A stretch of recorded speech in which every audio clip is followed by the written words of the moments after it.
किसान, बदलते भारत की शान।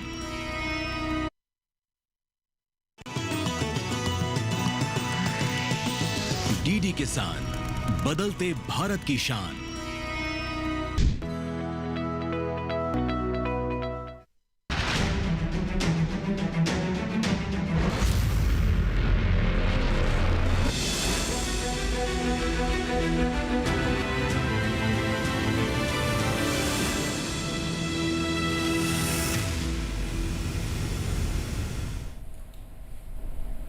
नमस्कार, आप देख रहे हैं दूरदर्शन किसान। कार्यक्रम हेलो किसान में आप सभी का स्वागत है। मैं हूं मोनालिसा।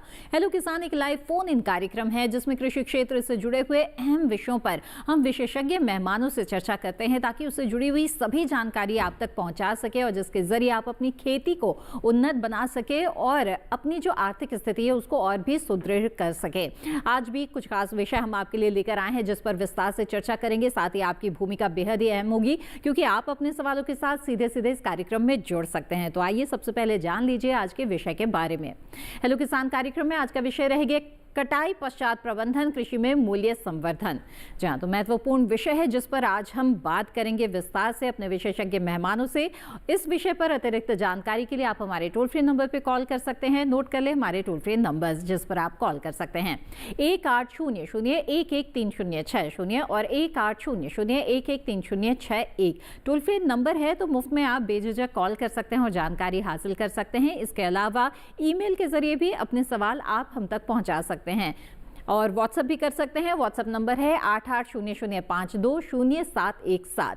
तो व्हाट्सएप के जरिए सवाल भेजें, नाम और स्थान भी जरूर लिखें। और इसके अलावा ईमेल के जरिए अगर आप सवाल भेजना चाहते हैं तो नोट कर लें हमारी ईमेल आईडी है hellokisan2015@gmail.com। सवाल भेजने के साथ साथ नाम और स्थान भी जरूर लिखें। आपके सवालों को कार्यक्रम में शामिल किया जाएगा। और इन सवालों के जवाब के लिए दो बेहद ही खास मेहमान इस वक्त स्टूडियो में मौजूद हैं। आइए आपका परिचय करा दें। हमारे साथ है डॉक्टर राम आश्रे, आप प्रधान वैज्ञानिक है खाद्य विज्ञान एवं कटाई उपरांत प्रबंधन, IRI पूसा, नई दिल्ली से। बहुत बहुत स्वागत है आपका। साथ ही डॉक्टर अलका जोशी भी इस वक्त हमारे साथ हैं। आप वरिष्ठ वैज्ञानिक है खाद्य विज्ञान कटाई उपरांत प्रबंधन, IRI नई दिल्ली से। आपका भी बहुत बहुत स्वागत है इस कार्यक्रम में। तो ये एक बहुत ही महत्वपूर्ण विषय है क्योंकि जब भी कोई भी फसल होती है तो कटाई के बाद कई तरह के नुकसान किसानों को हो जाते हैं। उस नुकसान से तो बचना ही चाहिए। इसके अलावा कुछ ऐसे उपाय भी आप अपना सकते हैं कि सीधे बाजार में बेचने के से आपको जो मूल्य मिलता है उससे ज़्यादा मूल्य भी आप प्राप्त कर सकते हैं, यानी कि अतिरिक्त आमदनी भी आपको हो सकती है। तो इसके क्या उपाय है, इसके बारे में विस्तार से आइए बातचीत करते हैं। तो सबसे पहले डॉक्टर राम आश्रे आपसे हम यही समझना चाहेंगे कि कटाई उपरांत प्रबंधन की हम जब बात करते हैं और जब कई तरह के नुकसान की हम बात करते हैं तो मुख्य रूप से क्या क्या कारण हो सकते हैं नुकसान के जिनसे किसानों को बचना चाहिए? देखिए, कटाई के पश्चात जो नुकसान के कारण उसमें एक बहुत बड़ा विषय है। कई चीज़ें अपने आप में समेटे हुए हैं, लेकिन जो मुख्य इसमें कारक हैं, इसमें सबसे पहली बात होती है, जो मुख्य कड़ी है कि हम सही समय पर फसल की कटाई करें जी। ये एक आपका प्रवेश द्वार है। अगर प्रवेश करते समय आपने गलती की है तो उसका खामियाजा आपको बाद में भुगतना पड़ेगा। तो सही आपको पहचान करनी होगी कि हमारी इस समय फसल की तुड़ाई की अवस्था सही है या कटाई की अवस्था सही है, चाहे आपके फल हो, चाहे फूल हो, सब्जी हो, आपकी खाद्यान्न की फसलें हो, दलहनी तिलहनी कोई भी फसल हो, अगर उसको हम सही समय पर सही तरीके से नहीं काटते हैं और इसके बाद दूसरे चरण आते हैं कटाई के बाद, हम किस तरीके उसको इकट्ठा करें, इकट्ठा करने के बाद उसकी किस तरीके से हम गहाई करें और गहाई करने के बाद उसको किस तरीके से साफ़ सुथरा करें, कैसे पैकेजिंग करें, कैसे उसका हम परिवहन या भंडारण करें, कहाँ पे भंडारित करें, किस तापमान पर, किस आर्द्रता पर और किस तरीके के बर्तन या भंडार गृह होने चाहिए जिसमें हम भंडारित करें। इन सबको आपस में अगर आप जोड़ देते हैं, खासकर एक और बात यहाँ पे जोड़ना चाहेंगे, भंडारण के बाद आती है बात आपकी विपणन की। तो ये एक अपने आप में एक कड़ी बनती है। इन सबको अगर आपस में जोड़ दें, कहीं न कहीं किसी भी एक कड़ी में कहीं न कहीं अगर चूक रह जाती है तो आपको उसको चेन ब्रेक कहते हैं और उसका खामियाजा भुगतना पड़ता है, नुकसान अधिक होता है। बिल्कुल। तो एक तरह से आपने हमें बता दिया कि कटाई उपरांत प्रबंधन में ये कितने चरण आपके सामने आ सकते हैं और इन पर ध्यान देना बेहद ही ज़्यादा ज़रूरी है। इसके बाद आते हैं डॉक्टर जोशी इस बात पर कि चलिए जो कृषि जिन्स है उसे बाजार में अगर किसान ले जाते हैं तो उनको अच्छे भाव मिल जाए, हम ये उम्मीद करते हैं, लेकिन अगर नहीं मिल पा रहा है तो फिर किसानों के पास किस तरह का विकल्प होता है जिससे वो अच्छी आमदनी प्राप्त कर सकते हैं? बहुत ही अच्छा आपका प्रश्न है, क्योंकि कभी ऐसा होता है कि मार्केट में इतनी डिमांड ही नहीं है और प्रोड्यूस उत्पन्न होता है जिसे हम ग्लट कहते हैं जी। इसके लिए वर्ड जो होता है ग्लट होता है। जैसे आलू, मेनली आलू है, प्याज है या टमाटर है, ये तीन जो फसलें हैं ये हमारी ग्लट को बहुत फेस करती हैं। यानी कि जब वो भरमार में हो जाती हैं तो मार्केट में उसका प्राइस ही नहीं मिलता। तो इसके लिए क्या है कि किसानों को इतना तो ट्रेंड होना चाहिए, इतना उनके पास प्रशिक्षण होना चाहिए, इतना उनके पास मशीन होना चाहिए, बेसिक मशीन बिल्कुल, जिससे वो अपने उत्पाद को की शेल्फ लाइफ को बढ़ा सकें। बहुत बड़े लेवल पर, औद्योगिक लेवल पर प्रोसेसिंग ना भी कर सकें तो कम स्तर पर, जैसे टमाटर का, वो अगर टमाटर उनके पास जो आ रहा है क्यों ना उसे वो टमाटो कंसंट्रेट में कन्वर्ट कर बदल दें उसको। टमाटो कंसंट्रेट क्या है? टमाटो कंसंट्रेट को हम प्रिजर्वेटिव की सहायता से 1 साल तक रख सकते हैं और वो कंसंट्रेट सब्जी में वैसे ही यूज हो सकता है जैसे टमाटो पेस्ट हो सकता है। तो टमाटो पेस्ट को हमारे इंडिया में, जो हमारे भारत है, उसमें हमारे लोग कैसा पसंद करते हैं? टमाटो कंसंट्रेट, यानी कि उसमें छिलका भी आए, बीज भी आए, पित्त भी आए, पूरा टमाटर आए, तो टमाटो कंसंट्रेट बहुत अच्छा है।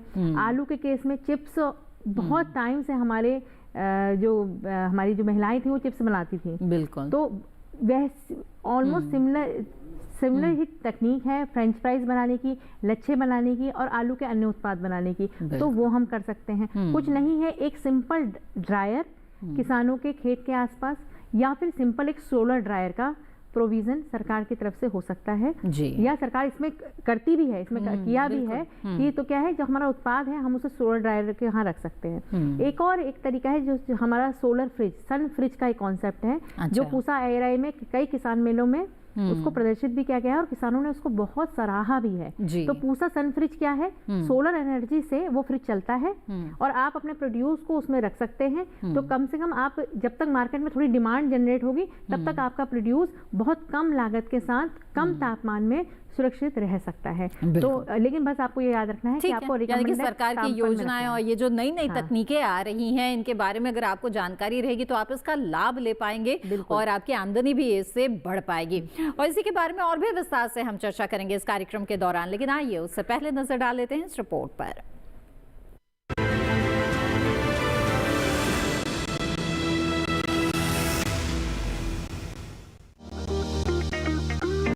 किसानों की आय बढ़ाने, नुकसान कम करने और बाजार में बेहतर कीमत पाने के लिए फसल कटाई के बाद का प्रबंधन और कृषि में मूल्यवर्धन दोनों ही बहुत जरूरी हैं। पहले बात करते हैं फसल कटाई के बाद के प्रबंधन के बारे में।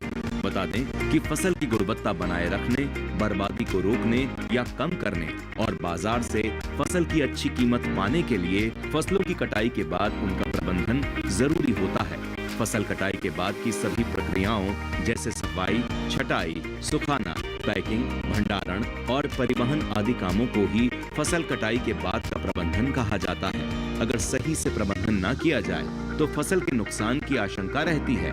असमय कटाई यानी समय से पहले या देर से फसल कटाई करने पर गुणवत्ता खराब होने की आशंका रहती है। साथ ही अगर फसलों का भंडारण सही तरीके से नहीं किया जाए तो नमी या कीटों के कारण अनाज खराब हो जाता है। कभी सही पैकिंग न होने से फसल को लाने ले जाने के समय भी नुकसान हो जाता है। इसके अलावा अगर प्रसंस्करण की कमी हो यानी फल और सब्जियों को सही तरीके से संसाधित न किया जाए तो वो जल्दी खराब हो जाते हैं। ऐसा आता है कि जो कि सही समय पर करना बहुत जरूरी होता है। इससे उपज की गुणवत्ता बनी रहती है। दूसरा है छटाई और ग्रेडिंग। इसमें खराब और अच्छे उत्पादों को अलग किया जाता है जिससे बाजार में उनकी अच्छी कीमत मिल सके। तीसरा चरण है साफ सफाई, जिसके तहत मिट्टी, धूल और कीड़ों को हटाना जरूरी होता है। इसके बाद का चरण है सुखाना। अनाजों को सही मात्रा में सुखाना जरूरी है जिससे उनमें नमी ना रहे। फिर आता है पैकिंग। फसल की सुरक्षा के लिए मजबूत और टिकाऊ पैकिंग करना जरूरी है। वहीं भंडारण के तहत अनाजों को सुरक्षित और सूखी जगह पर रखना चाहिए जिससे लंबे समय तक खराब ना हो। आखिर में आता है परिवहन, जिसके तहत फसल से पहुंचाया जाता है। वहीं अगर बात कृषि में मूल्य वर्धन की करें तो किसान जो फसलें उगाता है उनमें बहुत सी फसलें ऐसी होती हैं जिन्हें ज्यादा दिनों तक भंडारित करके नहीं रखा जा सकता। ऐसे में इन फसलों का मूल्य संवर्धन करके किसान ऐसी फसलों को लंबे समय तक संभाल कर रख सकते हैं। खाद्य प्रसंस्करण करके किसान विभिन्न फसलों का मूल्य संवर्धन कर सकते हैं। खाद्य प्रसंस्करण का मतलब ऐसी तकनीक से है जिसमें खाने की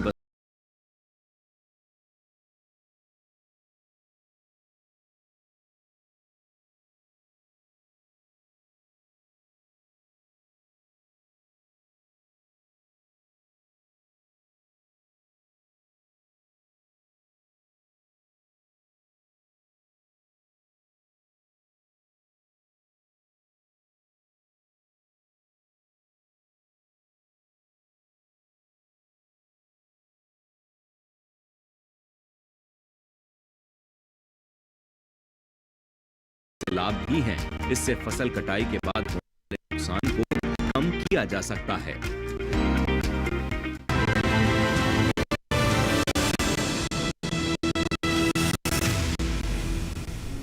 जी हाँ, तो इस रिपोर्ट के जरिए कई सारी बातें आपने जानी हैं। आइए अब इन्हीं पर विस्तार से बातचीत करते हैं। तो डॉक्टर हजरत, सबसे पहले आपसे यही हम समझना चाहेंगे, जैसा कि आपने पहले ही बताया कि जो पहला चरण होता है वो सही समय पर कटाई करने का होता है। तो कैसे जाने किसान, चाहे फल सब्जी हो, कि कटाई का समय आ गया है, और कटाई के दौरान किस तरह की सावधानी उन्हें बरतनी चाहिए? बहुत ही अहम सवाल आपने किया कि आपको किस समय पे फसल को काटना है, उसकी फ़र्क हमारे किसान भाई बहनों को होना बहुत ज़रूरी है। और जैसे कि अभी हम उदाहरण तौर पे कहें कि आपका एक किनो फल है, जैसे मैंने यहाँ पे हाथ में रखा है, और इसमें रंग करीब करीब नवंबर के महीने से ही आना शुरू हो जाता है। लेकिन ये रंग अपने आप में ये नहीं प्रदर्शित करता है कि ये फसल कटाई के लिए तैयार है और तुड़ाई के लिए तैयार है। ये इसको करीब करीब आपको दिसंबर के महीने तक इंतज़ार करना पड़ता है, जब तक कि इसमें एक मिठास ना आ जाए। मिठास का तात्पर्य है इसमें शर्करा की मात्रा बढ़ जाती है और एक TS से समान होता है कुल घुलनशील मात्रा, वो तकरीबन 11 से 12% के आसपास पहुंच जाती है।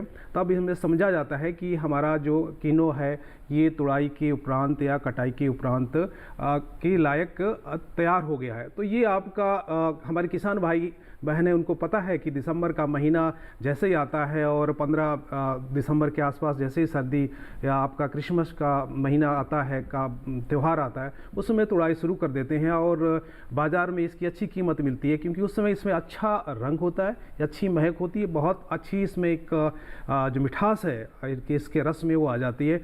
अन्यथा जब अगर हम इसको अक्टूबर या नवंबर के महीने में तोड़ के बाज़ार में ले जाएंगे तो इसकी कीमत नहीं मिलेगी, इसकी जो गुणवत्ता है वो प्रभावित होगी। अगर आप तोड़ने के बाद इसको भंडारित भी कर दिया तो ये अपने आप में ज़्यादा दिन नहीं टिकेगा, बहुत जल्दी खराब हो जाएगा। तो ये कुछ एक तरीके होते हैं, किसान भाई बहन जानते हैं कि किस फसल को कब तोड़ना है, और तुड़ाई का समय भी बहुत अपने आप में अहम होता है। जैसे कि आपका स्ट्रॉबेरी एक फल होता है, अपने आप में बहुत नाजुक फल होता है, और अगर इसको हम तोड़ते समय कुछ एक सावधानी नहीं बरतेंगे, जैसे कि अगर तुड़ाई के समय जो तुड़ाई कर रहे हैं हमारे वर्कर्स हो जाते हैं, जो श्रमिक होते हैं, उनके हाथ में अंगूठी है या उनके नाखून बड़े हुए हैं, या उसको हम सीधे ऐसे पकड़ के तोड़ रहे हैं, तो वो उसमें कहीं न कहीं उसमें जख्म आ जाता है। और ये अपना नाजुक फल जैसे ही हम इसको ले जाते हैं बाजार में, 1 या 2 दिन में उसमें फफूंदी आ जाती है। तो ये कुछ छोटे छोटे चरण हैं। और इसी तरीके से जैसे कि आपने यहाँ पे एक मैं उदाहरण के तौर पे किनो फल दिखा रहा हूँ, इसकी एक अपने आप में सख्त डंडी होती है। ये आपने देख रखा है, ये डंडी होती है जिससे ये आपका पेड़ से लगा होता है। तो इसको फल को हम जब पेड़ से तोड़ेंगे तो बड़ा ही सावधानी पूर्वक तोड़ेंगे, कैंची की मदद से तोड़ेंगे, और इसकी कटाई इस तरीके से करेंगे कि 0.25 सेंटीमीटर से ज़्यादा इसमें आपका जो ये डंठल है न छूटे। अगर इसका डंठल बड़ा रह जाता है, माना कि आपका जिसमें 2 या 3 सेंटीमीटर का डंठल लगा हुआ है, और तब ये आपका जब इसको हम भंडारित करेंगे या हम पैकिंग करेंगे तो ये डंठल इस बहुत ही नुकीला होता है। हाँ। इसमें छिद्र करेगा और ये छिद्र है ये अपने आप में जो आपके बैक्टीरिया है, वायरस है, फफूंदी हैं उनको आमंत्रित करेंगे और उससे इसमें बीमारी अधिक पनपेगी और आपका जो फल है अधिक समय तक टिकेगा नहीं, इसमें सड़ान पैदा हो जाएगी या जो गुणवत्ता इसकी होगी वो नहीं होगी। इसी तरीके से आपका दूसरा उदाहरण मैं आपका देना चाहूँगा। आपकी जो प्याज की फसल होती है, प्याज की फसल जब हम इसकी खुदाई करते हैं तो उसका तना होता है, उस तने को जो हमारा गांठ होता है प्याज, उसको करीब करीब हम 5 से 10 सेंटीमीटर छोड़ के उसको हम उसकी गर्दन को काटते हैं, काटना चाहिए। जो हमारे कुछ किसान भाई बहुत नज़दीक से उसको यहाँ पे काट देते हैं। जब वो आपका प्याज की जो गंठी होती है या प्याज होता है अपने आप में वो जब सूखता है उसमें पानी का रहास होता है तो ये आपका ऊपर का जो जहाँ से आपने कटाई की होती है इसकी गर्दन वो आपस में खुल जाती है, ऐसा उसमें एक स्थान बन जाता है जिसकी वजह से उसमें फफूंदी जाने के चांसेस या आपके उसमें जो भी लक्षण है दूसरे और भी विकार के पैदा होने के ज़्यादा हो जाते हैं। तो ये कुछ छोटी छोटी बातें हैं जिसका अगर हम तो ये बेहद महत्वपूर्ण है कि जब ध्यान में कटाई रखें तो इसका फायदा मिलता है। जी, तो किस समय कटाई और तुड़ाई करनी है ये तो ज़रूरी है ही, और किस प्रकार से किस विधि से करना है ये भी बेहद ज़्यादा ज़रूरी है। इसी तरह से और भी जो भी चरण आते हैं कटाई उपरांत प्रबंधन के और मूल्य संवर्धन के, उस पर बातचीत हम करेंगे। लेकिन फिलहाल कार्यक्रम में वक्त हो गया है एक छोटे से ब्रेक का। बने रहें हमारे साथ।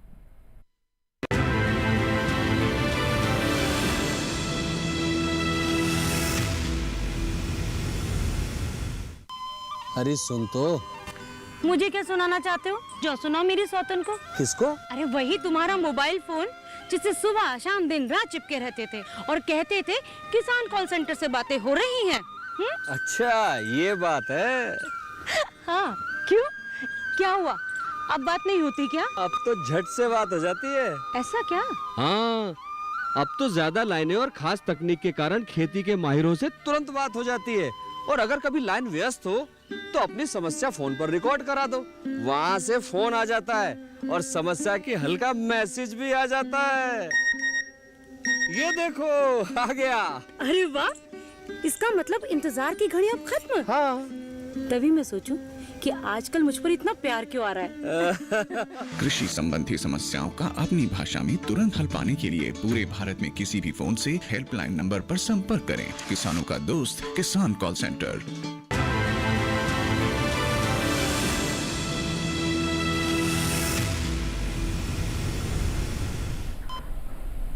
ब्रेक के बाद आप सभी का फिर से स्वागत है। आप देख रहे हैं कार्यक्रम हेलो किसान। इस कार्यक्रम में आज हम बात कर रहे हैं कटाई उपरांत प्रबंधन और मूल्य संवर्धन की, जिसके जरिए आप अपनी आमदनी को बढ़ा सकते हैं। तो इस बारे में अगर आप जानकारी हासिल करने के लिए कुछ पूछना चाहते हैं तो हमारे टोल फ्री नंबर पर कॉल कर सकते हैं या फिर ईमेल या व्हाट्सएप के जरिए भी अपने सवाल भेज सकते हैं। आइए देखते हैं कि वीडियो के जरिए हमारे एक साथी किसान ने सवाल भेजा है, छगन मीना जी ने, और उनका क्या सवाल है आइए देखते हैं। मैं जगन प्रसाद मीणा, ग्राम जामडोली, तहसील रैनी, जिला अलवर के राजस्थान के रहने वाला हूँ। सिरसू हमारी पकड़ तैयार हो गई है। कटाई के बाद इसमें क्या देख रेख करनी चाहिए? डॉक्टर साहब से ये निवेदन है कि पूछना चाहता हूँ मैं, सिरसू कटने के बाद कैसे तैयार की जाए, कैसे की जाए? जी बिल्कुल। तो डॉक्टर आश्रय, आप कुछ सुझाव देना चाहेंगे छगन जी को? छगन जी, आप अलवर राजस्थान में जहाँ की एक सरसों प्रमुख फसल है और सरसों की पैदावार बहुत अच्छी होती है। भारतीय कृषि अनुसंधान संस्थान का एक यहाँ पे रिसर्च सेंटर भी है, केंद्र है और काफ़ी कुछ मदद कर रहा है, अच्छी अच्छी प्रजातियाँ दे रहा है। आपका सवाल यहाँ पे हम कटाई उपरांत जो इसमें किस तरीके से प्रबंधन करें जिससे आपकी सरसों है या इसके बीज हैं या दूसरे आप उत्पाद बनाना चाहें जो अच्छे बने, कैसे देर तक सुरक्षित रहे। सबसे पहली बात है इसको हम सही समय पे कटाई करें। जैसे कि आप अभी दिखा रहे थे, अभी ये आपकी कटाई के लिए तैयार नहीं हुई है सरसों, इसको और अभी थोड़ा कुछ समय लगेगा। जब इसकी फलियां करीब करीब थोड़ी भूरी सी ब्राउन होने लगे उस समय ये आपकी सरसों कटाई के लिए बिल्कुल तैयार होगी। हाँ, अगर आप उसको देरी करते हैं तो ये आपकी फलियां कहीं ना तिड़कने लग जाएंगी। तो सही समय पे इसको कटाई करें, तुड़ाई करें। कटाई करने के बाद इसकी जो आप मड़ाई करते हैं, खासकर गहाई करते हैं, इसके लिए थ्रेसर का हम प्रयोग करते हैं। चाहे आपका बिजली चालित थ्रेसर है या आप दूसरे आपके पटरे पे पटक के भी इसकी हम गहाई करते हैं या इसके बीज निकालते हैं, तो इस समय ध्यान रखें कि इसमें ज़्यादा बल ना लगने पाए। जो मशीन प्रयोग कर रहे हैं इसको गहाई के लिए, उसका जो है चक्रण बहुत संतुलित होना चाहिए, जिससे कि इसके दाने कहीं टूटने ना पाए या उनमें कहीं चोट ना आने पाए। कभी कभी ये देखा गया है कि गहाई में ज़रा चूक होने से आपके सरसों के दाने कहीं नहीं वो आपके टूट जाते हैं, जिससे बाद में आपको नुकसान उठाना पड़ता है। तो ये कुछ आपका कटाई के उपरांत आपको अहम बात ध्यान देनी है आपका गहाई के समय। और इसके बाद जब इसको आप भंडारित करें, भंडारण से पहले देखें कि आपके जो सरसों हैं उनके बीजों में नमी का प्रतिशत ज़्यादा नहीं होना चाहिए। ये तकरीबन 10 से 11% के आसपास होना चाहिए, इससे ज़्यादा नहीं होना चाहिए। अब जब आप इसको बोरे में भरें तो इससे पहले आप सुनिश्चित कर लें।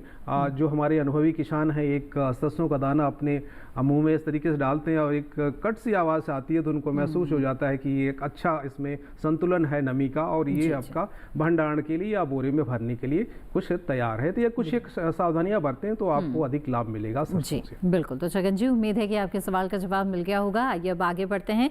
कार्यक्रम में हमारे साथ कॉलर जुड़ गई हैं, आइए उनसे बात कर लेते हैं। इस वक्त हमारे साथ जयदेवी मिश्रा जी बाराबंकी उत्तर प्रदेश से फोन लाइन पर हैं। जयदेवी जी, स्वागत है आपका, पूछे अपना सवाल।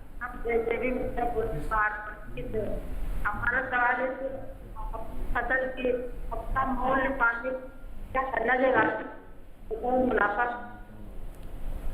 जयदेवी जी, आपकी आवाज़ हमें साफ साफ नहीं मिल पा रही है, कृपया नेटवर्क क्षेत्र में आकर बात करें और एक बार फिर से अपना सवाल दोहरा सकती हैं आप।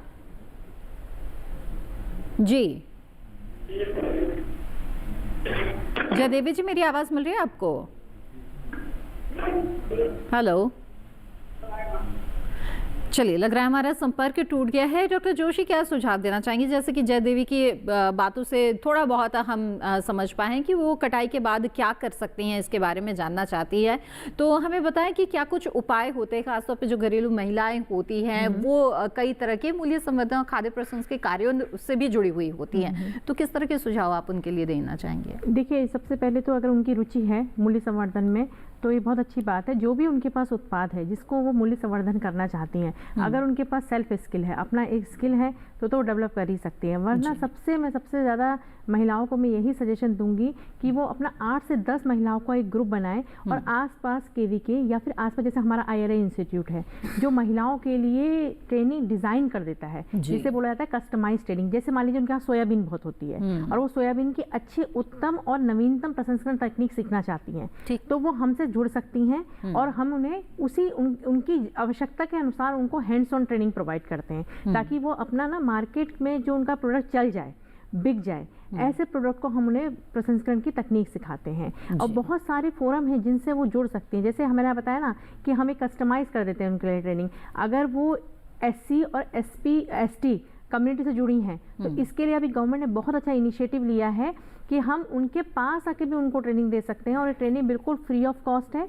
आपको बस अपने ग्राम प्रधान के थ्रू हमें लेटर लिखना है, एक पत्र पहुंचाना है हमारे इंस्टीट्यूट को कि आपके पास ये उत्पाद होता है। हम 2 दिन की 3 दिन का ट्रेनिंग प्रोग्राम आपके लिए बनाते हैं, उसमें वो बिल्कुल फ्री ऑफ कॉस्ट ट्रेनिंग है जिसमें रिसोर्स पर्सन हमारे रहेंगे और आप जिस उत्पाद की ट्रेनिंग लेना चाहते हैं वो ट्रेनिंग हम देंगे। मेरा यही सुझाव है कि पहले एक अच्छी ट्रेनिंग लीजिए, उसमें सुघड़ बनिए ताकि आपका प्रोडक्ट कभी भी फेल ना हो। हम उसमें आपको सब ऐसी चीज़ें बताएंगे जो आपको बहुत ध्यान में रखनी है, जो शायद आपके दिमाग से आपने उतना इस पर ध्यान ना दिया हो। जैसे आप दूध ही गर्म करते हैं तो हम आपको exact pasteurisation time and temperature बताएंगे कि सोया मिल्क में कब आप फ्लेवर ऐड करें ताकि फ्लेवर का रिटेंशन बढ़े, कितना शुगर ऐड करें।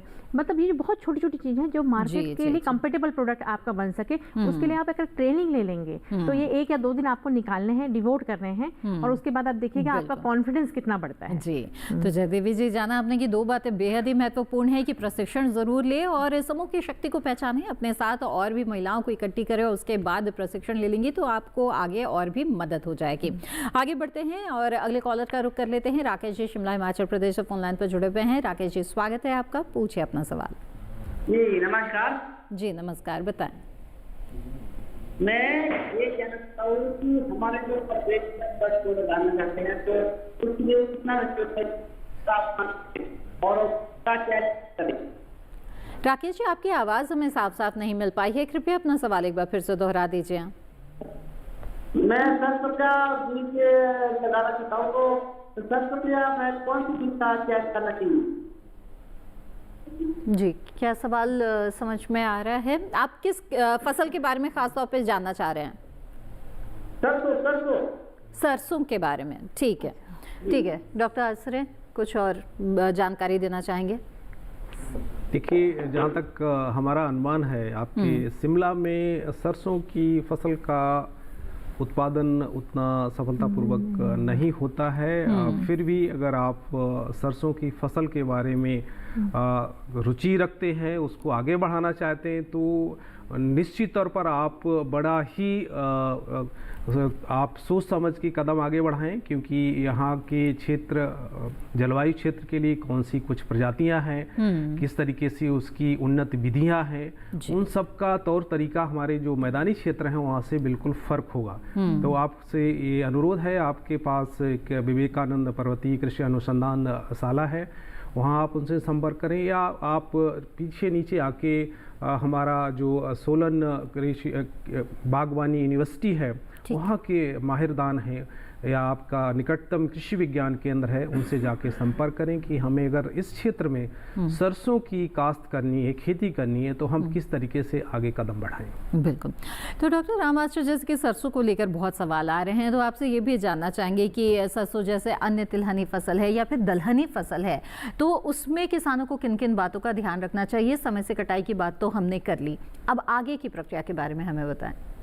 देखिए, आपकी जो भी तिलहनी फसलें हैं, ये दूसरी फसलों से कुछ अगर हम तुलना करें, आपकी गेहूँ है, धान है, मक्का है, इनसे तो इनमें कुछ नाजुकता होती है कि कहीं न कहीं, क्योंकि इसमें तेल होता है या इसमें प्रोटीन ज़्यादा होती है, जो जहाँ पे आपका जब कोई भी द्रव्य संचय ज़्यादा होता है तो उसके आसपास कुछ न कुछ परेशानियां भी ज़्यादा आती हैं। हमारा इशारा है कि इसमें आपकी कीट पतंगे भी भंडारण के समय बहुत ज़्यादा आएंगे।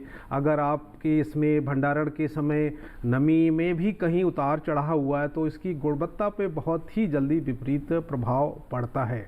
तो खासकर जब हम इन फसलों की गहाई करें, खासकर हमारा जैसे कि हमारे साथी अलका जी अभी सोयाबीन के बारे में बात कर रही थी, तो सोयाबीन की अगर हम गहाई करते हैं, इनकी जब थ्रेसिंग करते हैं, तो उसमें भी सबसे बड़ी समस्या आती है कि उसके दानों में जो चोट पहुंचती है, उसके बाद जब उनको भंडारित करते हैं तो उनमें कहीं न कहीं फफूंदी का सामंजस्य या जो प्रवेश जल्दी हो जाता है।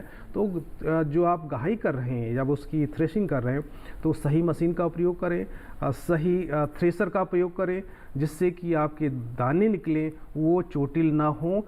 और इसके बाद जो मैंने पुनः एक बात दोहराना चाहूँगा, एक नमी का संतुलन बनाए रखें। जो आपने बीज निकाले हैं, जो आपकी फसल निकाली है, खासकर आपकी दलहनी फसलें, उसमें अगर नमी ज़्यादा हो जाएगी तो आपकी जो गुणवत्ता है कहीं कहीं वो जो दाल आप बनाएंगे, अगर दलहनी फसल है तो वो उतनी अच्छी नहीं बनेगी, या उसकी उसमें एक कहीं न कहीं उसका एक रंग आना चाहिए। एक दालों में एक रंग अपने आप में काफ़ी महत्व रखता है, कहीं पीला है तो कहीं आपका उसमें गुलाबी रंग है। जैसे कि आप उदाहरण तौर पर आप मसूर की बात करें, अपने रंग के लिए पहचानी जाती है, तो उसमें रंग नहीं आएगा, बदरंग हो जाएगा, या उसका जब स्वाद है उसमें हल्का सा कड़ुआपन आने लगता है। अगर आप उसमें कुछ एक नमी ज़्यादा है और आपने उसको भंडारित कर दिया, जब उसकी दाल बनाएंगे तो उसमें कड़ुआपन आएगा, या उसमें एक जो एक कुदरती स्वाद आना चाहिए नहीं इसलिए आएगा। सही तरीके से भंडारित करना बेहद ही जरूरी है दलहन तिलहन के मामले में। आइए आगे बढ़ते हैं और अगले कॉलर का रुख करते हैं। रोहित से। रोहित जी हापुड़ उत्तर प्रदेश से इस वक्त हमारे साथ फोन लाइन पर हैं। रोहित जी, क्या मेरी आवाज मिल रही है आपको?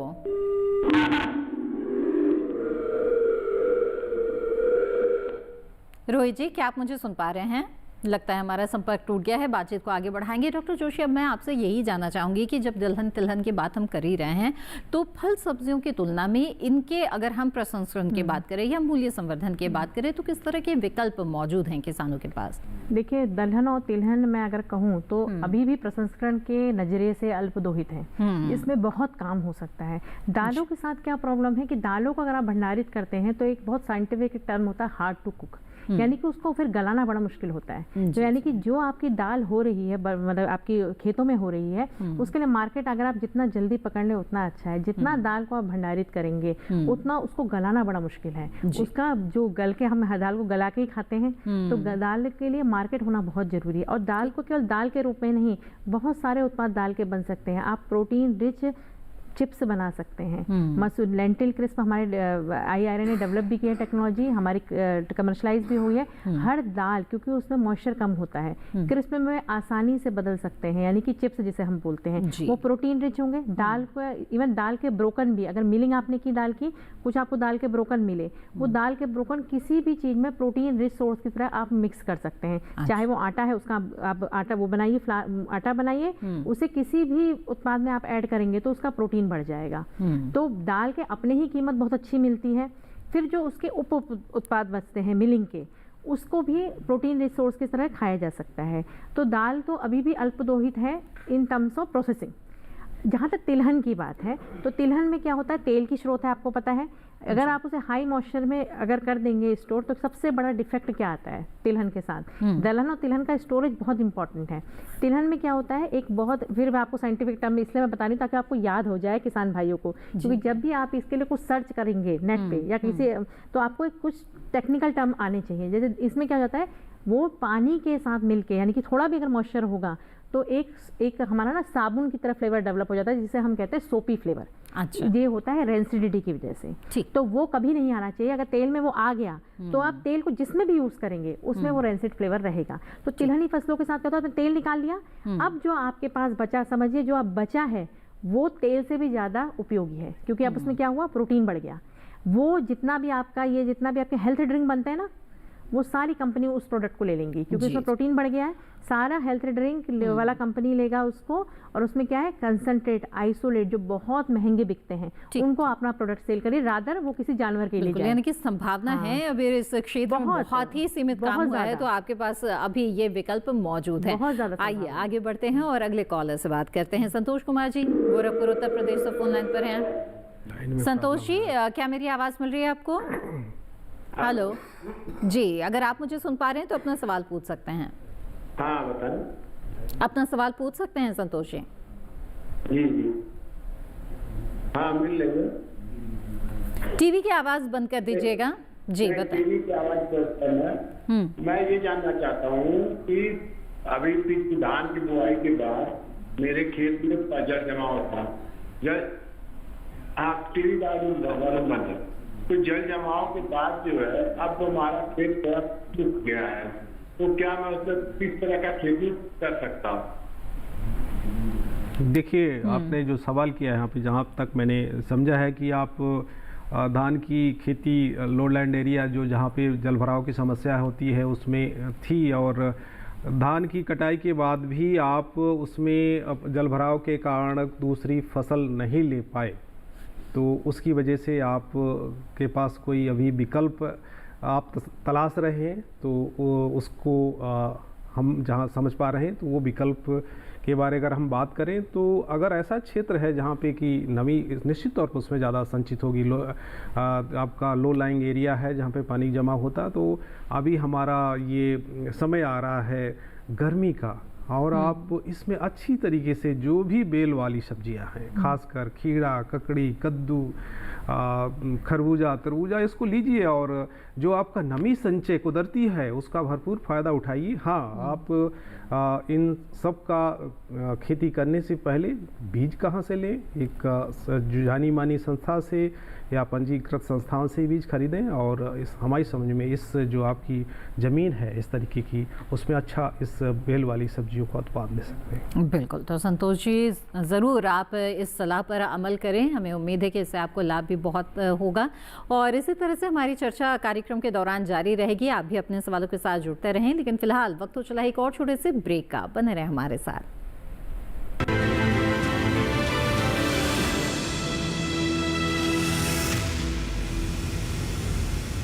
डीडी किसान ने कर ली है तैयारी, यहाँ मिलेगी पशुपालन की हर एक जानकारी, घर आंगन से लेकर व्यवसायिक फार्म तक, मुर्गी पालन से लेकर रेगिस्तान के जहाज तक। बीमारियों से पशुपालक बिल्कुल ना हो परेशान, विशेषज्ञ करेंगे आपकी समस्या का समाधान। देखिए अपना पशु चिकित्सक हर रविवार शाम 6:30 बजे दूरदर्शन किसान पर।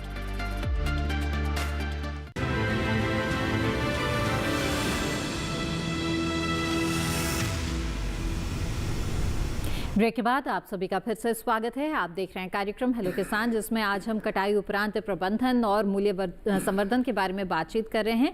इस विषय से जुड़ी हुई जानकारी के लिए आप हमारे टोल फ्री नंबर पर कॉल कर सकते हैं या फिर आप ईमेल या व्हाट्सएप के जरिए भी जुड़ सकते हैं। आइए आगे बढ़ते हैं और देखते हैं कि वीडियो संदेश के जरिए हमारे किसान साथी ने क्या सवाल भेजा है। ग्राम जामड़ोली, तहसील रैनी, जिला अलवर और राजस्थान। तो ये फसल सरसों की तैयार हो गई है मेरी, तो इसको काटने के बाद में इसकी रेख देख डॉक्टर साहब से निवेदन है, इसकी रेख देख कैसे करी जाए। ये तो हो गया बेटा। निश्चित तौर हमारे दूसरे साथी अलवर से ही थे जिन्होंने एक कुछ क्षण पहले ही अभी एक प्रश्न किया था कि सरसों की कटाई के उपरांत उसका प्रबंधन कैसे करें। निश्चित तौर पर सरसों एक बहुत ही अहम फसल है तिलहनी फसलों में, और जैसे मैं पुनः उन्हीं बातों को दोहराना चाहूँगा कि आप कटाई सही समय पे करें, ना तो ये फली इसकी कच्ची हो, ना तो ये बहुत ज़्यादा पकने पाए जिससे कि फलियाँ तिड़क जाएँ, आपका बीज नीचे गिर जाए। और हाँ, जब कटाई के बाद इसमें आप हल्का सूखने के बाद जब इसकी हम थ्रेसिंग करते हैं, मड़ाई करते हैं, तो जो मशीन या जो थ्रेसर यूज़ करें वो सही पावर उसमें प्रयुक्त करें। ज़्यादा उसके चक्रण पे अगर हम उसको मड़ाई करते हैं तो उसके दाने बहुत नाजुक होते हैं, टूट जाते हैं, और उसमें अगर आपका 10% भी दाना टूट गया तो आप समझ सकते हैं कितना कुछ नुकसान हुआ। हाँ, तो आपकी गहाई के बाद, थ्रेसिंग के बाद जब आपके दाने निकल आते हैं सरसों के, तो उसको अच्छी तरीके से साफ़ सफाई कर लें। साफ़ सफाई करने के बाद आपके खासकर कुछ भंडारण के समय ये ध्यान रखें कि उसमें नमी का उचित प्रतिशत हो। जैसा मैं यहाँ पुनः दोहराना चाहूँगा, 10% के आसपास नमी होती है, और हमारे किसान भाई बहुत पारखी होते हैं, उनको पता पड़ जाता है कि वो हाथ से उसको कहीं तोड़ के देखते हैं या मुंह में डाल के देखते हैं, उनको अंदाज़ा लग जाता है किस तरीके से इसमें कितना नमी है। और जब भंडारण करें तो उसमें आपका जो बोरा है, खासकर जूट का बैग हम यूज़ करते हैं, अगर जूट का नहीं तो आजकल हमारे जो मोम जामे के या प्लास्टिक के बैग आते हैं उनका प्रयोग करें। और जहाँ भी हम भंडारित करें, खासकर उस भंडारण गृह की दशा अच्छी होनी चाहिए, या कि नहीं कि आपका जो नीचे वाला तल है उसमें नमी आती हो। तो बेहतर ये होगा कि अगर आपके पास टिन का कुछ जो भंडारण करने के बॉक्स आते हैं, उसमें आप ड्रम आते हैं, उनमें भंडारित करें। अन्यथा आप जो भंडारण करें जूट के बैग या आपके प्लास्टिक बैग में एक अच्छा सा प्लेटफॉर्म बनाएं, और प्लेटफॉर्म के नीचे अगर लकड़ी के जो पटरे होते हैं उनको डाल दें, एक मचान सा बना लें 1 फीट का ऊंचा, उसके ऊपर हम उसके जो बोरे हैं उनको लगाएं, और ये ध्यान रखें कि उसमें हवा का आगमन कम से कम हो। तो इस तरीके से कुछ आप भंडारित करेंगे तो आपका जो बीमारी, खासकर इसमें जो कीड़े लगेंगे या दूसरी जो नमी की वजह से जो नुकसान की जो आशंका है वो कम हो जाएगी। बिल्कुल बिल्कुल। आइए अब आगे बढ़ते हैं और अगले कॉलर का रुख करते हैं। रामकृष्ण जी भदोही उत्तर प्रदेश से हमारे साथ फोन लाइन पर हैं। रामकृष्ण जी स्वागत है आपका, पूछिए अपना सवाल।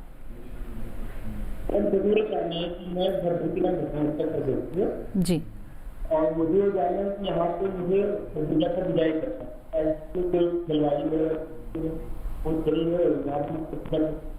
आपकी आवाज रामकृष्ण जी हमें साफ साफ नहीं मिल पा रही है। आप किस फसल की बात कर रहे हैं? मुझे खरबूजा बिजाई करने वास्ते खरबूजा करना है, बदल जिला में। अच्छा, गन्ने की आप बिजाई करना चाहते हैं? गन्ने में खरबूजा। अच्छा, खरबूजा, ठीक है। हाँ। तो क्या जानना चाहते हैं, इससे जुड़ा खास सवाल क्या है आपका? यहाँ पे इसके बाद खरबूजा कैसे बिजाई पूरी जलवायु है सही है।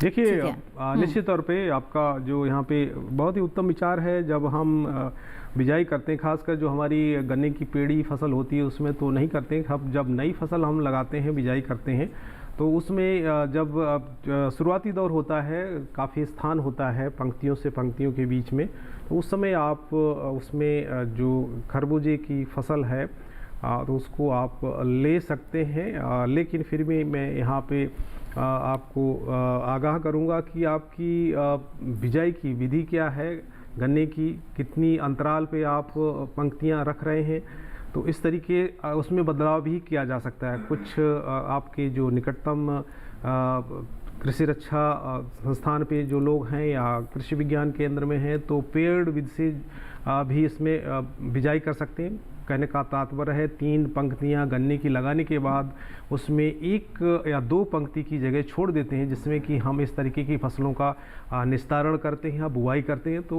हमारा यहाँ पे आपसे अनुरोध होगा कि आप किसी भी विषय विशेषज्ञ की अवश्य सलाह लें इस तरीके का काम करने से पहले।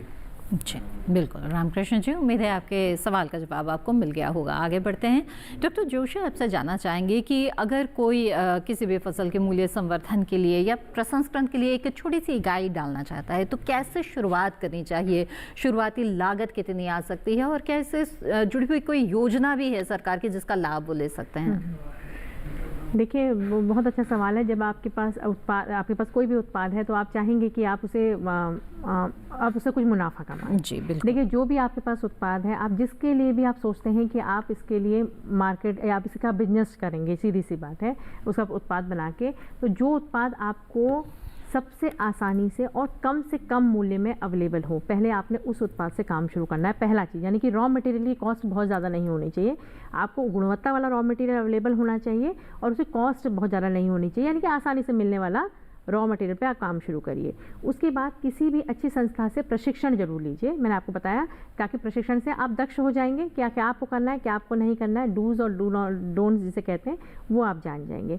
उसके बाद जब आपने प्रसंस्करण कर लिया, जब आप मशीनरी लेते हैं, मशीनरी लेने में आपको फ्रूट गेट स्टील का मशीन लेना है, ये तो सबको पता है, लेकिन मशीनरी कभी भी कंटिन्यूस की नहीं लेनी, कंटिन्यूस नहीं लेना, आपने बैच की मशीन लेनी है। बैच की मशीन लेने का क्या फ़ायदा होता है कि कभी भी आपका ऑपरेशन रुकेगा नहीं।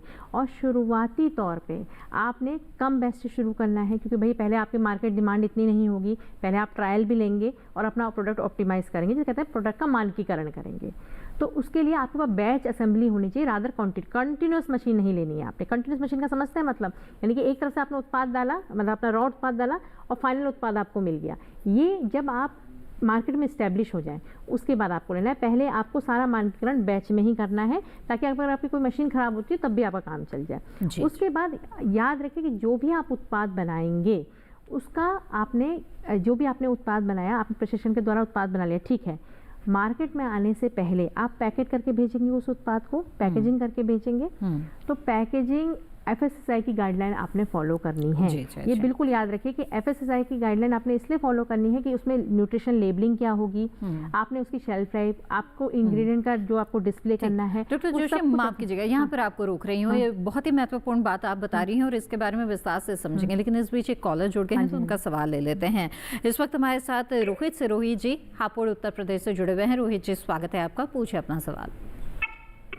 मैडम, मेरा सवाल ये है, जैसे कि गन्ने की कटाई चल रही है, तो उसमें दुनिया भर के वो आते हैं, रोग आते हैं, उसमें कोकामोइन है, टॉप बोरर है, इसके लिए क्या है, हम कहाँ पे जा करके ऐसी कोई ट्रेनिंग वगैरह ली जाए है, इन रोगों की रोकथाम की जा सके? जी बिल्कुल, आइए जानते हैं। सिरोही जी, आपको ससम्मान मैं आपसे अनुरोध करना चाहूँगा कि हमारा ये विषय आज का केंद्रित है कटाई उपरांत फलों का या फसलों का प्रबंधन। लेकिन आप गन्ने की फसल के बारे में जानना चाहते हैं। आप कुछ टॉप बोरर है, स्टेम बोरर है, इन सब से काफ़ी आप परेशान होते हैं। तो मैं यह कहूँगा कि आपके बगल में जो भी कृषि विश्वविद्यालय है और या जो आपका गन्ना कृषि अनुसंधान केंद्र हैं, वहाँ से जाके एक निश्चित तौर पे उनसे सलाह लें तो आपको अच्छी एक सलाह दे पाएंगे।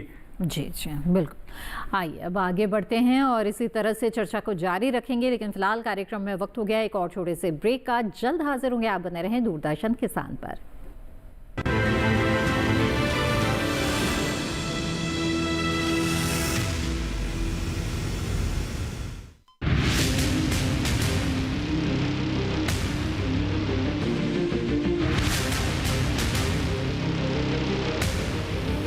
जब तपती है धरती, सूरज उगलता है आग, ठंड में जब सर्दी जमा देती सबके हाल, सब छुप जाते अपने अपने घरों में, तब बाहर निकलता सिर्फ एक इंसान, भरने के लिए हम सबका पेट, खून को पसीने की तरह देता बहा, थक जाता, झुलस जाता, हो जाता बीमार, तब उसकी सेहत का ध्यान रखता सिर्फ डीडी किसान।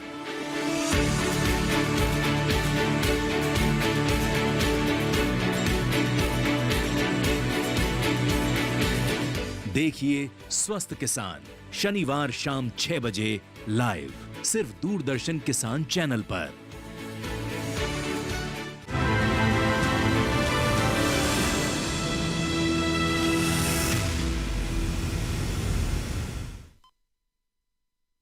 आप देख रहे हैं कार्यक्रम हेलो किसान। इस कार्यक्रम में आज हम बात कर रहे हैं कटाई उपरांत प्रबंधन और मूल्य संवर्धन की। आइए आगे बढ़ते हैं कार्यक्रम में और देखते हैं कि ये हमारे साथी किसान नंद स्वरूप मिश्रा बाराबंकी उत्तर प्रदेश से, उन्होंने वीडियो के जरिए अपना क्या सवाल भेजा है कार्यक्रम में। नंद स्वरूप मिश्रा बाराबंकी विकासखंड सदरगंज गाँव मेरा बसोली पड़ता है। ये जो है उत्तर प्रदेश में पड़ता है। मैं जानना ये चाहता हूँ कि फसल कटाई के बाद हमें कौन कौन से क्रियाएं करनी चाहिए, प्रबंधन करना चाहिए और अधिक समय तक फसल को रोकने के लिए, अच्छे रेट पाने के लिए और ज़्यादातर फायदा लेने के लिए, मूल्य वर्धन करने के लिए, उचित बढ़ोतरी के लिए हमें और कौन से एहतियात बरतने चाहिए, क्या करना चाहिए, ये रास्ता मैं आपसे जानना चाहता हूँ। जी, तो आइए डॉक्टर जोशी से इसका जवाब लेते हैं। जी बताएं। हाँ, तो मूल्य संवर्धन पे ही हम आ गए फिर से कि मैंने बताया ना, जो भी आपके पास उत्पाद है आपको उस उत्पाद के लिए ही सुदृढ़ होना है। आप मतलब सारे उत्पादों के लिए सेम तकनीक नहीं है। पहला तो ये हम आपको बता देते हैं, अगर आपका सोयाबीन ज़्यादा होता है तो उसका प्रबंधन, उसका मूल्य संवर्धन का अपना तरीका है। अगर आपके पास दूसरा उत्पाद सोयाबीन ज़्यादा है तो उसका बिल्कुल डिफरेंट है। अगर आपके पास आंवला ज़्यादा है तो उसका बिल्कुल डिफरेंट है। तो पहले तो आप 2-3 उत्पाद को, जो रॉ उत्पाद आपके पास है, कच्चा माल जो आपके पास है, आप उसको आइडेंटिफाई करिए कि आपके पास कौन सा बहुतायत में कम से कम लागत में उपलब्ध है। ठीक है, फिर उसके आप उत्पाद करिए निश्चित कि मुझे क्या उत्पाद इसका बनाना है जिसके लिए मार्केट अवेलेबल हो। जैसे मैं आपको बहुत अच्छा एग्जांपल दूंगी, फागू आपने एक जगह सुनी होगी हिमाचल प्रदेश में, वहाँ पे आलू बहुत होता है। शिमला जो हिमाचल बेल्ट है वो आलू की है, तो उसमें क्या है कि आलू बहुत होता है। तो वहाँ के लोग, क्योंकि चिप्स का मार्केट आप देखते हैं कितना बड़ा चिप्स का मार्केट पहले से मार्केट में अवेलेबल है, तो वहाँ के किसानों ने क्या किया, ग्रुप बनाकर फ्रेंच फ्राइज़ का मार्केट ओपन किया, फ्रेंच फ्राइज़ आउटलेट में बेचना शुरू किया। और एक वो टाइम आता था कि शाम आता था, इतना टूरिस्ट आता है उनके वहाँ कि फ्रेंच फ्राइज पूरा उनका बिक जाता है। यही आपने करना है कि मार्केट डिमांड किस चीज़ की होगी, जो पहले से ही गलत अवेलेबल है मार्केट में, जिस तरीके के उत्पाद है आपने कुछ थोड़ा सा उससे अलग सोचना है। तभी मैं कह रही हूँ आपको किसी अच्छी जगह से प्रशिक्षण लेना है। उसके बाद आपने मशीनरी जो खरीदनी है, मशीन के बाद जब आपने बेचना है तो कुछ FSSAI गाइडलाइन का पालन करना है। FSSAI गाइडलाइन आपके लिए भी भी बहुत अच्छे हैं मार्केट में स्टैब्लिश होने के लिए और उपभोक्ताओं के लिए। जब आपने एक बार स्टैब्लिश कर लिया कि आपने मार्केट में बेचने लायक उत्पाद बना लिया, उसके बाद आपने क्या करना है, फिर आप फंड रेज पे आइए कि मैं कहाँ से फंड रेज कर सकता हूँ ताकि मेरे को मशीनरी भी मैं थोड़ी ऊंची अच्छी ले सकूँ और मार्केट में और अपनी पकड़ बना सकूँ। तो फंड रेज के बहुत सारे तरीके हैं। ठीक, हर सरकारी इंस्टीट्यूट में, खासकर ICAR के सरकारी इंस्टीट्यूट में ये सुविधा है कि हम हर साल कुछ स्टार्टअप्स को सपोर्ट करते हैं फाइनेंशियली। तो DST के कई ऐसे प्रोजेक्ट हैं जिसमें 5 लाख से 20 लाख तक की फंडिंग होती है हर स्टार्टअप के लिए। तो आप फिर फंड रेज करिए और ताकि आप उससे मार्केट में पकड़ बनाएं। और एक सजेशन और देना चाहूंगी जो मेरे अधिकतर मेरे ट्रेनीज मुझसे पूछते हैं कि मैडम कि हमें B2B मॉडल में जाना चाहिए या B2C। B2B मॉडल होता है कि आपने जो भी इंग्रेडिएंट बनाए वो किसी आप बिजनेस को दे रहे हो, और B2C क्या होता है कि आप पूरा एक प्रोडक्ट है वो कंज्यूमर के लिए बना रहे हो। ठीक, तो मैं कहूंगी कि अगर आप सप्लाई कर सकते हैं तो आप B2B मॉडल में जाइए। उसका रीजन ये है कि उसके लिए आपको कंज्यूमर फिर ढूंढना नहीं है, ठीक है। आपके पहले से कंज्यूमर अवेलेबल है और आपकी एक पे डिपेंडेंसी नहीं है, एक मार्केट पे डिपेंडेंसी बहुत महत्वपूर्ण बातें यहाँ पर बताई आपने डॉक्टर जोशी। मुझे उम्मीद है नंदस्वरूप जी आप जरूर इन बातों का ध्यान रखिएगा। आगे बढ़ते हैं, अगले कॉलर हमारे साथ जुड़े हुए हैं शिवराज जी यमुनानगर हरियाणा से। शिवराज जी स्वागत है आपका, पूछे अपना सवाल। हेलो जी, अपना सवाल पूछ सकते हैं आप। टीवी की आवाज कृपया बंद कर दीजिए शिवराज जी, बातचीत में रुकावट आएगी। हेलो जी, नमस्कार। टीवी की आवाज बंद रखिएगा, बताएं। मेरा सवाल ये है कि मैंने 2 एकड़ में प्याज लगाया हुआ है, ठीक है, उसकी खुदाई के बाद सुरक्षित कैसे रखूं, ऐसा उपाय बताओ। जी डॉक्टर, बहुत ही अहम सवाल किया सनी साहब। मैंने पहले भी इसका जिक्र किया कि प्याज को खुदाई के बाद कैसे कुछ उसका हम निस्तारण भंडारण करें जिससे कि अच्छी कीमत मिल सके, अच्छे समय तक, लंबे समय तक भंडारित कर सके। जैसे कि मैंने पहले ही बताया कि आप सही समय पे इसकी खुदाई करें, और खुदाई से तकरीबन आपको 20 दिन पहले ही इसमें सिंचाई बंद कर देनी है। और सिंचाई बंद करने के बाद जब देखें कि ज़मीन में तड़कना शुरू हो जाए, दरार पड़ना शुरू हो जाए, उसमें आप जो इसकी कटाई खुदाई करें, कटाई यूँ ना कह के। और ख़ासकर उसमें जब ये अवस्था आती है, ऊपर की पत्तियाँ पीली पड़ जाती हैं और नीचे झुकने सी लग जाती हैं, तो उसको हम लीफ फॉल स्टेज कहते हैं। तो उस अवस्था में इसकी हम खुदाई कर लें, और खुदाई करने के बाद छोटी छोटी ढेरियों में आप उसको खेत में ही करीब 4-1 दिन के लिए छोड़ दें। और उसके बाद जब हम उसको, आपका जो प्याज का गांठ होती है उसकी, जब हम उसका तना उसको काटते हैं वहाँ से, तो उस समय कटाई समय आपको बहुत ध्यान रखनी चाहिए। करीब 10 सेंटीमीटर का उसका तना ऊपर छोड़ना चाहिए, बिल्कुल उसकी गांठ से सटा के आपको कटाई नहीं करनी है। अगर उस तरीके से आप कटाई करेंगे तो बाद में देखेंगे आपके इसका गांठ का मुंह खुल जाता है और वहाँ से उसमें नमी प्रवेश होती है और पानी का ह्रास भी ज़्यादा होता है, जिससे कि इसमें आपके जो काली फफूंदी आती है उसके आने के बहुत ज़्यादा चांसेस बढ़ जाते हैं। और जब इस तरीके से आप इसकी कटाई कर लेंगे तो अच्छी तरीके से आप इसको किसी हवादार स्थान में भंडारित कर सकते हैं। अगर हवादार स्थान नहीं भी है तो आप का कोई भी ऐसा कमरा है जिसमें कि आप इसको नीचे फैला दें और उसमें एग्जॉस्ट फैन 2 लगा दें, जिससे कि आप हमेशा इसमें हवा बाहर जाती रहे, नमी बाहर जाती रहेगी। इससे आपका प्याज अधिक समय तक भंडारित किया जा सकता है, अच्छी कीमत ले पाएंगे। जी बिल्कुल। तो शिवराज जी, उम्मीद है कि जो सुझाव यहाँ पर आपको मिले हैं उन सुझाव पर ज़रूर आप अमल करेंगे और इससे आपको लाभ भी ज़रूर होगा। डॉक्टर राम आश्रे और डॉक्टर अलका जोशी, आप दोनों का बहुत बहुत शुक्रिया इस कार्यक्रम में शामिल होने के लिए, इतनी महत्वपूर्ण जानकारियों के लिए। तो बहुत ही ये विस्तृत विषय है जिस पर हम कुछ बातें यहाँ पर कर पाए हैं और आपके सवालों को भी शामिल किया गया यहाँ पर। तो उम्मीद है इन सभी जानकारियों का लाभ आप ज़रूर उठाएंगे। आइए अब आगे बढ़ते हैं और अगले विषय के बारे में आपको बता दें। हेलो किसान कार्यक्रम में जो अगला विषय रहेगा जिस पर चर्चा की जाएगी उस पर नजर डालते हैं। कृषि उपज के बेहतर विपणन के लिए सुरक्षित भंडारण। तो इस विषय पर अगर आप अपने सवाल हम तक पहुंचाना चाहते हैं तो ईमेल के जरिए आप अपने सवाल हम तक पहले ही आप भेज सकते हैं। इसके अलावा व्हाट्सएप के जरिए भी आप अपने सवाल भेज सकते हैं। अपना प्रश्न अगर वीडियो के माध्यम से भेजना चाहते हैं तो 8800520717 पर अपना वीडियो संदेश आप भेज सकते हैं। इसके अलावा ईमेल के माध्यम से अपने सवाल भेजें और ईमेल आईडी नोट कर लें।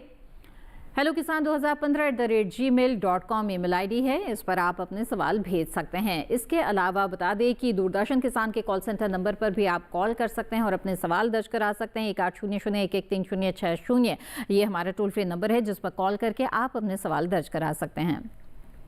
इसके साथ ही आपको बता दें कि हेलो किसान कार्यक्रम को आप दूरदर्शन किसान के YouTube चैनल पर भी देख सकते हैं और ये सभी जानकारियां फिर से हासिल कर सकते हैं। इसके लिए टीवी स्क्रीन पर दिखाए जा रहे QR कोड को स्कैन करें, आप सीधे हमारे YouTube चैनल से जुड़ जाएंगे। और इसके साथ हेलो किसान की आज की कड़ी में बस इतना ही। हमें दीजिए इजाजत, आप बने रहें दूरदर्शन किसान पर। नमस्कार।